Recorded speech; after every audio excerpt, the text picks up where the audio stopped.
Hello friends, তোমরা সবাই কেমন আছো? আশা করি ভালো আছো আর আমিও ভালো আছি। তো দেখো, চলে এসেছি আজকে আরেকটি লাঞ্চের থালি নিয়ে। আর একদম হচ্ছে বাঙালিদের পারফেক্ট লাঞ্চের থালি, লাল লাল ঝোল আর হচ্ছে কি ভাজা। তো এটা দিয়ে আজকে লাঞ্চটা সেরেছি। তো দেখো, আর প্রথমে দিচ্ছি হচ্ছে ওল ভাতে। তো গরম গরম ভাত আর ওল ভাতে। তো এই ভাদ্র মাসে কিন্তু ওলটা খুব পাওয়া যায়। তো নুন, লেবু, সর্ষে বাটা দিয়ে ওলটা মাখা হয়েছে। আর এটা দেখো কচু ভাজা।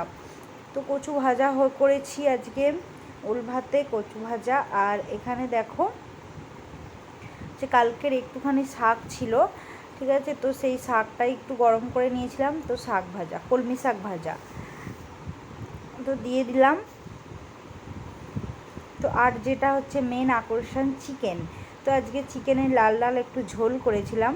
এই যে দেখো, তো একটু ঝোলটা বেশি রেখেছি যেহেতু আজকে ভাত দিয়ে খাওয়া হবে। আর আমাদের বাড়িতে একটু ঝোল ঝোলই সবাই পছন্দ করে। এই যে দেখো চিকেনের লাল লাল ঝোল। তো গরম ভাত দিয়ে একদম জাস্ট মানে জমে যাবে। আর এটা হচ্ছে দেখো কুলের আচার আর লেবু।